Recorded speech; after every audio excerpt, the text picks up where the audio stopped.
Hello, people of the world. It is Sunday, and that can only mean one thing. Here at the Ben Briggs podcast, it is podcast day, people. I know it is Sunday the 30th of June, 2024.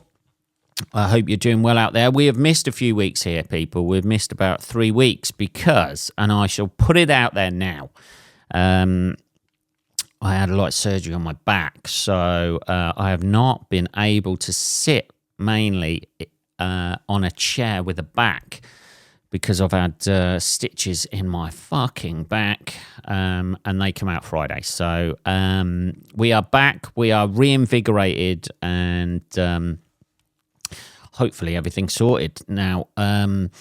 Yeah, so I had a shit ton of stitches put in my back, right across my fucking shoulder blades. So I couldn't lay on my back. I couldn't really sit in a seat.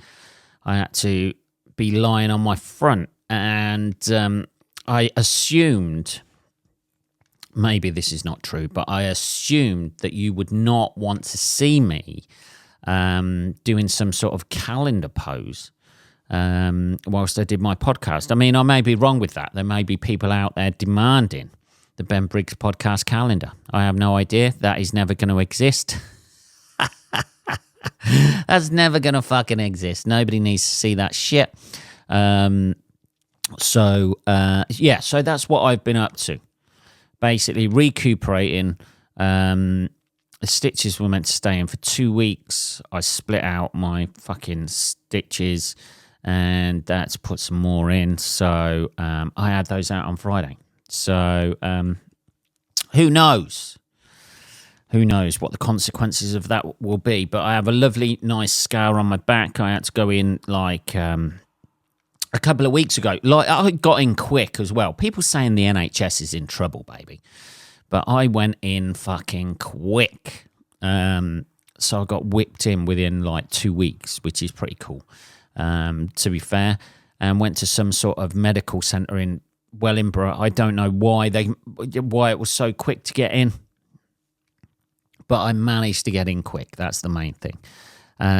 It's also absolutely fucking roasting in here today. And I can see I am sweating like an absolute trooper at the moment. So, we're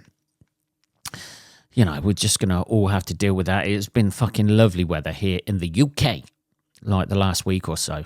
But I've been unable to really get outside and enjoy it that much. One, because I've had a bit of car trouble as well, like the last week. So that's been fucking annoying. But that's all sorted out. Sorted. Here we go.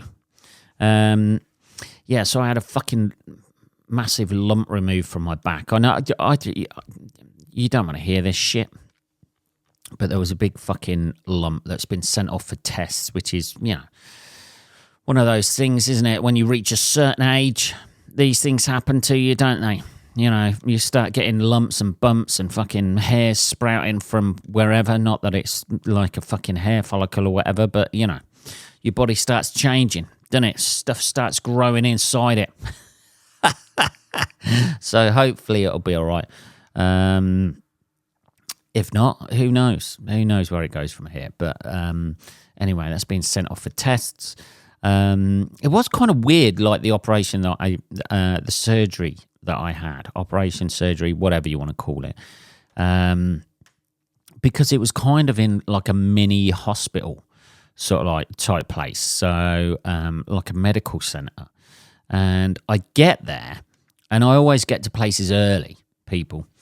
I get there early. There's nobody about. It's like, it was meant to be at like 4:30, 5 o'clock at night, I think.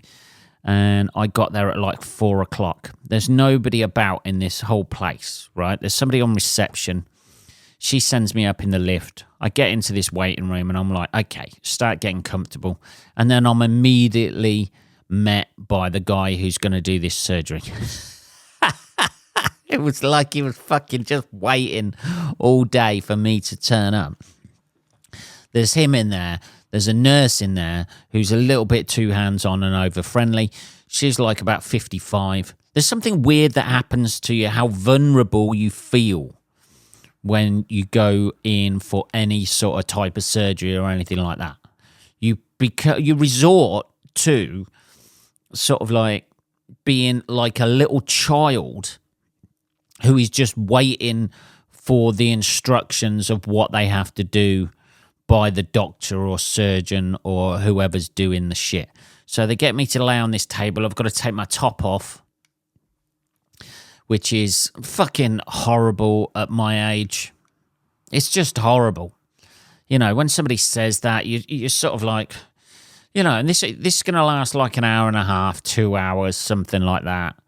So, you know, you can't hold in your stomach for that long. So I just, you know, you take off your top and you're like, look, I think we can all tell here I haven't really done anything to try and keep up this body. I'm sort of like skinny but like sort of fat at the same time. It's a weird, you know, juxtaposition going on. You know, I've got no real sort of like chest, but I've got a belly. You know, I look very much like you know, those starving kids in Africa in the 80s. I've got a pot belly, but I'm kind of skinny as well. So, you know, we're all going to have to deal with that.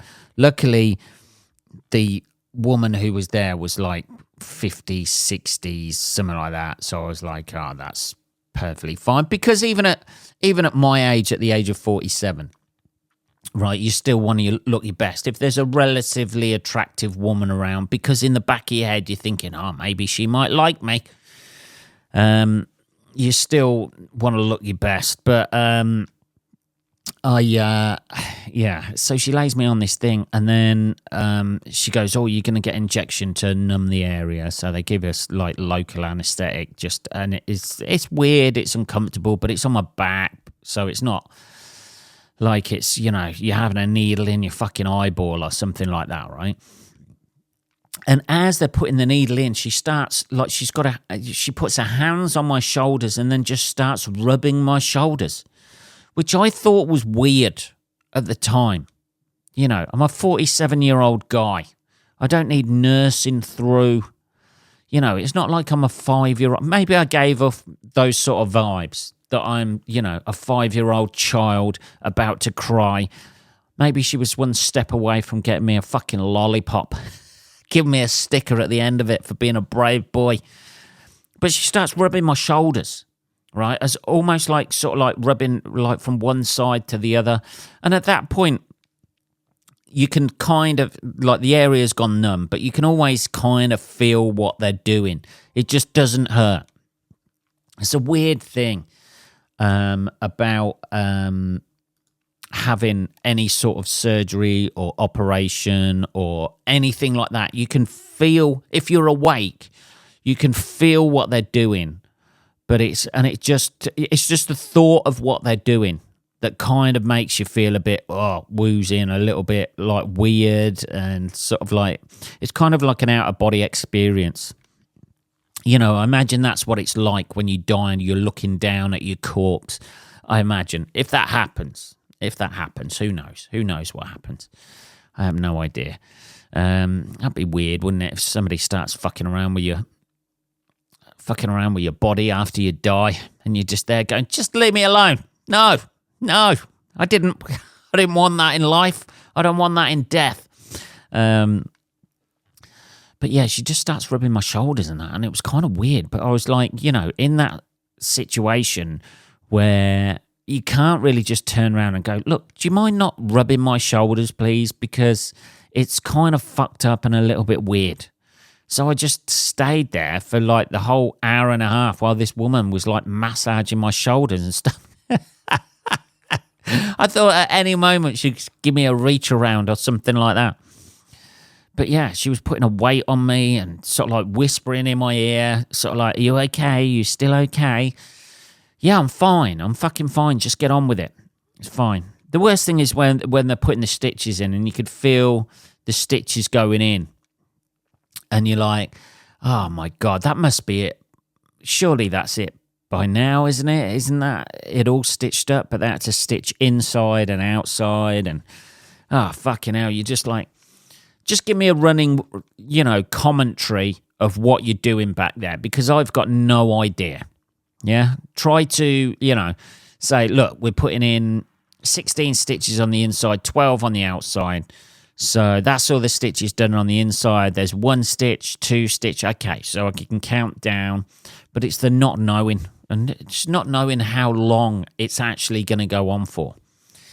That's the annoying thing about it. Anyway, it's all fucking done now. Let's have some water. Look at that on the old H2O today. Trying to be healthy. Look at this. A new health kick has started, a new health regimen. So for the last 3 weeks, I've barely been doing anything really other than watching TV and watching Netflix. That's basically what I've done, and watching TikTok. Well, I've found my new favourite thing. Not just TikTok, like on Instagram as well, because there's Instagram accounts with this shit. But my new favourite thing, and I thoroughly recommend it to anybody, particularly anybody out there who's single, who's finding it hard to find romance, someone who maybe, is embittered with relationships, maybe even if you're embittered with your own relationship you're in now. But I have found marriage proposal rejection videos. Oh, fuck me. They're amazing. Absolutely amazing. I love them. I can't fucking get enough of watching people in love being rejected by their partners in public. Yeah. I know it's a bit fucked up taking the time to watch this sort of thing. Yeah.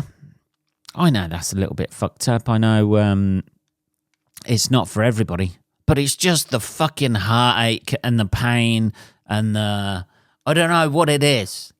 We've all been through it, haven't we? We've all been in relationships that haven't worked out. Yeah, and you feel that pain and that humiliation. And what it is for me watching these videos is going from almost the audacity of how happy they are and how confident they are to gather people around in a public space, whether that be in the middle of a shopping mall, in the middle of a ball game, like a football game, or like fucking, a lot of these are Americans, by the way. I think English people are a little bit more cynical than to gather people around and go, hey, look at me, what I'm about to do for this woman. Look at me being happy. Look at me just about to be on the crest of the wave of fulfillment emotionally. Yeah. A lot of these are American people because, I don't know, maybe they're a little bit less cynical than English people. Not a lot of them are English people going out there, because at the back of every English person's mind is the fact that this shit ain't going to work out. But Americans seem to love that shit, and I'm one for big romantic gestures. I like that. But not when you need you've got to be very, very fucking certain that that woman is in love with you. And it is mainly guys asking women, obviously, because they're proposal things. There was one female on Valentine's Day. That's the thing, isn't it?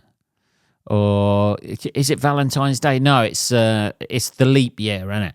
When there's a leap year, every 4 years, a woman can fucking get down on one knee and, get rejected just like men do. But there was one rejection from a woman that the guy rejected her, and then she kicked off and went fucking mental, screaming at him. And from my point of view, that's the right decision. If any woman's gonna get a rejection and then kick off and start screaming and shouting at you, yeah, you probably don't want to be married to her. That's probably it. The answer as to why you were rejected is all in that space there, all in that video, sweetheart. Just watch that video back, see your reaction, see why he made that decision beforehand. Jesus, that's never a nice thing, being screamed at by a woman. That's for sure. I don't know. Yeah, it's definitely not, is it? But yeah, some of these videos are fucking... it's just brutal. And it's not just the fact that it's brutal, it's humiliating and in public and people laughing and people trying to make it better. That just makes it worse as well.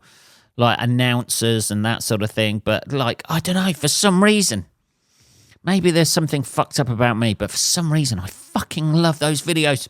I can't fucking get enough of watching them. It's those videos, bullies being knocked out and Karens getting calmer. Those three things will see me through. That's all I need to watch.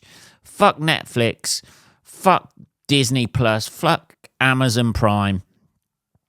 Fuck all of those streaming companies. All you need in your life is marriage proposal rejections, bullies being punched, and Karens getting calmer.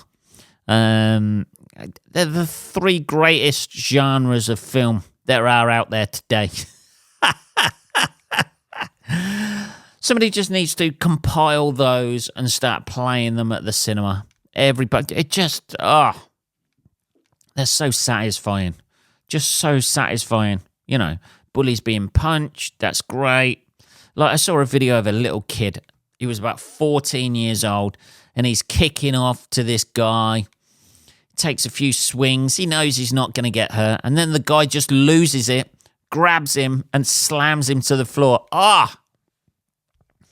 Fuck me. That's almost... I felt almost post-coital after watching that video. It was just... Yeah, and then the kid starts crying and stuff like that. And you're like, yeah, that's what you get. You learn an important lesson there. Don't fuck around with people who are fucking stronger and harder than you. You know, that's going to save you a lot of beatings when you get older. And then the kid gets up. And then obviously there's a woman there or whatever, you know, going, hey, you can't do that to a kid. He just did it. Everybody's learning. Every day's a learning day. Yeah, I could quite easily watch those. I've been watching the Euros as well, to be perfectly honest. That's what... That's been the nice thing about seeing me through the last week or so, or last 2 weeks, is watching the Euros as well. I've watched every game so far. I am so, you know, I fucking love it. Like, I'll watch Match of the Day usually. Like, every week I watch Match of the Day, right? I don't watch live games or anything like that because I haven't got a fucking Sky. I'm not going to pay £120 a month to watch a bit of football when I can see the best bits on fucking Match of the Day, right? That's it. But when there is games, any sort of like competition, you know, when it's a valuable competition, because like most games, like week in, week out or whatever, they don't really mean anything in football, you know, especially lower league teams and things like that. But any sort of like competitive event, the Euros, the World Cup, the Olympics. I'll watch the Olympics. I'll watch sports I couldn't, if they were on TV, I wouldn't give a shit about. Half of those sports, you know, that are in the Olympics, you know, they're everyday, week in, week out thing. I don't, you know, they don't even make it on TV. It's like the Tour de France, right? I won't watch the Tour de France because it's just fucking, you know, I'm not going to sit around watching fucking cycling for 6 hours. Fucking ridiculous. When most of them, you know, the exciting bit is like when there's a breakaway, or, you know, most of it is just like they're all cycling along in a group, you know, holding people up. You know, I'm not going to go out on a Sunday morning when people go out cycling around the countryside and just sit behind them watching. No, it's fucking boring. So, but I will watch that Tour de France Unchained, because you get the voiceover telling you what they're going to do. You get a little bit of backstage, you know, what's going on in the cars and that sort of thing. And it makes it fucking interesting. You know, watching people just cycle for ages with a little bit of commentary over the top is not interesting. I want excitement. It's what I demand. Which gets me to the England team's performance in the Euros. Here we go. There's a segue. Holy shit. Yeah, England have been, you know, it's just fucking boring. They've just been boring. With the quality of players that they've got. I'm not one of these, by the way, to be calling for Gareth Southgate to go. You know, oh, he's done nothing, he's done this. You know, like he got us to a final and a fucking semi-final of major tournaments. Probably the most successful manager since Alf Ramsey. Gotta be. But just watching the England team play, it's just, you know, I'd rather that they played exciting football rather than just like knocking it from the left side of the field to the right side of the field, then knocking it to the left side of the field, from the right side back to the left side again, and then from the left side back to the right side, and then back to the keeper who hoofs it up pitch and gives a 50-50 challenge between when we already had possession of the ball. Nobody seems to want the only person who seems to actually want to run at people and take it on is Palmer. That's the only thing. And he only played about 20 minutes the other night. Everybody else is just, you know, passing it. You know, we get up to their penalty area and we're knocking it around, and then we knock it back, and then we knock it back again, and then it goes back into our own half to our centre-back, and then he doesn't know what to do with it, so just knocks it back to the keeper who punts it out of the field. What the fuck? And I understand I am not a professional footballer. I understand this, people. Yeah? I understand this. But, you know, it's just not exciting. I'd rather that we... Sorry. I'd rather that we lost and played exciting football. Obviously, I don't want to lose, but I'd rather like we lost and played exciting football, attacking football, and people were taking each other on, and people go, oh, fucking hell, they played amazing, but they lost. Yes, they're still going to get crucified by the morons out there on the internet. They're still going to get crucified. But for me personally, I'd rather just watch an exciting game of football. That's what I want. You watch teams like fucking Germany and Switzerland are fucking doing amazing at the moment. They look exciting. You know, they get the ball in midfield, they fucking turn immediately, take on a player and then knock it up. They actually, you know, seem to understand what's that about. What that's about and what they're meant to be doing as footballers, scoring goals. I don't know, people. It's fucking dull. It just reminds me of so many games in the past where England just ground out a result. And hopefully tonight against Slovakia, we'll have some sort of miraculous, inspirational hit, and it'll be exciting. But it'll probably be a 1-0. It'll be a 1-0 job, or we'll draw.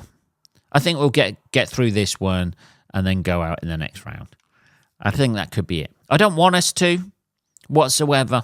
I don't want us to go out. But I just feel that, I don't know, I just don't have a good feeling about it in a minute. And the way the draw's gone, we've got probably the easiest route. And if we go out on anything other than the final, if we don't make it to the final, Gareth Southgate's gone, which is a bit of a shame because he's getting a lot of shit. And I think...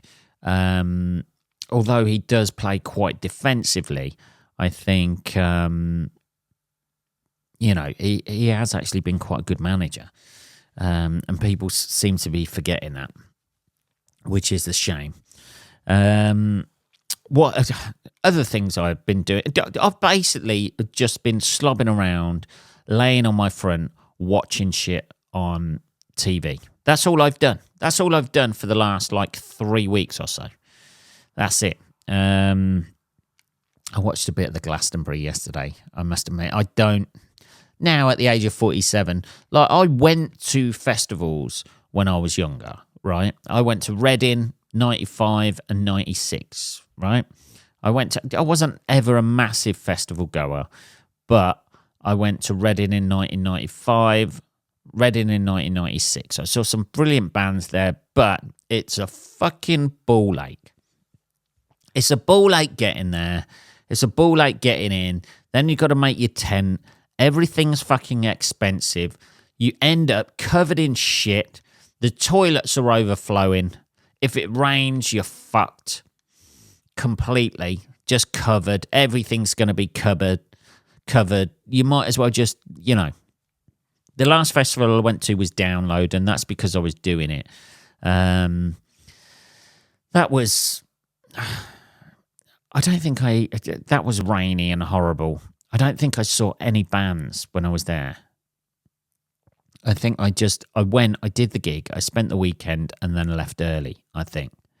That was it.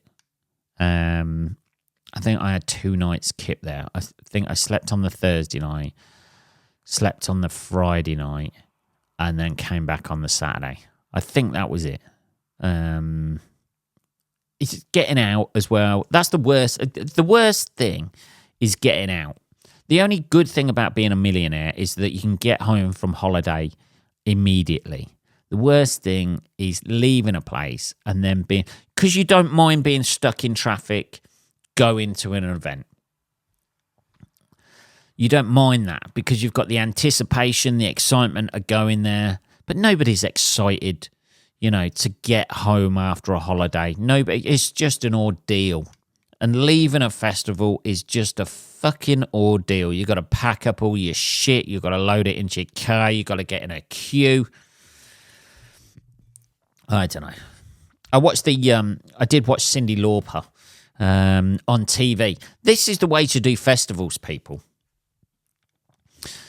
If you want to have that festival experience at home, block your toilet 4 days before the festival starts, but just continue to shit in the toilet.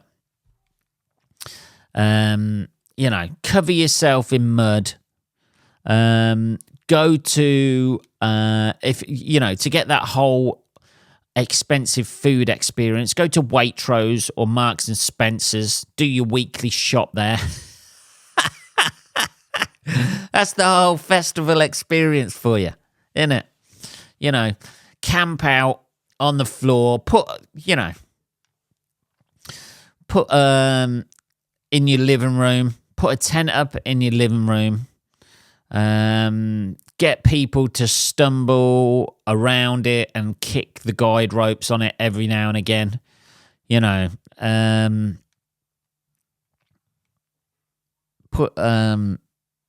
walk around your flat in your trainers all weekend after you've, showered and absolutely soak your trainers so you get that trench foot effect. And then get, to simulate nice weather, put your heating up to about 30 degrees and stay in your tent.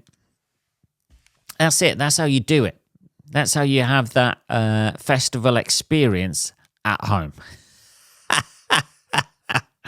Isn't it? Dear, blocking your toilet up, get other people to fucking, and then get your neighbour to fucking start playing music really loud about 2 o'clock in the morning when you're trying to get to sleep. So you just get that distant sound of music that doesn't really allow you to get a deep sleep. I don't know. I did watch Cyndi Lauper. She, I'm not too sure. I know the sound. There was a problem with the sound on music, or the sound issue with it. But it was just, people just want to hear the hits, don't they? They want to hear. Girls just want to have fun, and whatever the other one was she did that escapes me now. And as soon as it says in the paper today that she was upset because people were leaving, yeah, You leave Girls Just Want to Have Fun until the fucking end. And halfway through that, don't start making a fucking political speech about Girls Just Want to Have Fundamental Rights or whatever, what charity she runs. Just sing the fucking song. That's what people want to hear. Just sing the song. In between the songs, do that fucking thing. But, don't get your band to continue playing as you're making a political speech about women's rights. Which you're on stage at fucking Glastonbury. They can't be that bad, surely. I don't know. Maybe it's me.